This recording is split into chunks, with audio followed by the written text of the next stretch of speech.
Well, I just took this old girl for a spin, and since I put the cam in, adjusted the lifters, set the timing, dialed in the carburetor a little bit, and I'm very pleased.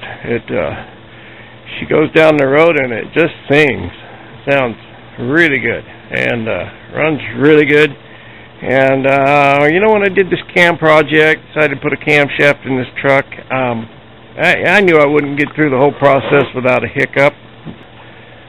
Sometimes my videos, it seems, are about what not to do, and that's just the way it is. I'm not a mechanic, don't pretend to be, and I'm not a car builder, but I have fun with these rigs, and that's what matters to me. I enjoy it. And the one thing that I did on this little trip is, you see I have this little tool here, and this goes down into, most of you know, but maybe some young guys might not know, this goes down through the hole in the intake where the distributor shaft goes, and this in the drill, and you spin that up. You can spin that oil pump up, and if you're doing a rebuild on an engine, you can pump the oil pressure up before you start it for the first time. And that's critical because the first few revolutions of that engine is the hardest wear it will ever have when it starts up before that oil pressure's up. And that friction, when it first takes off, is hard on it.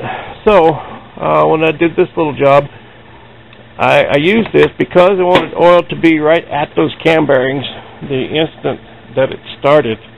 And so I spun that oil pump up, and pretty soon I heard this gurgling sound, and I looked under the truck, and all my new oil and my break-in additive was all on the shop floor.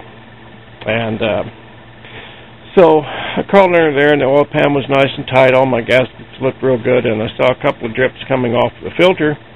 So I pulled the filter off, and lo and behold, what happened? And probably some of you are already ahead of me, but the gasket from the old filter had not come off with the filter, but rather had stuck up in the block. And so when I spun the new filter on, I was just tightening up against the old gasket, and anyway, when that pressure built up, of course, it blew oil out between the gaskets.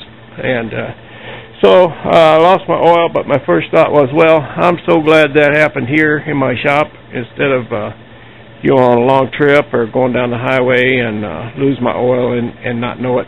So again, what not to do, I guess that's about it.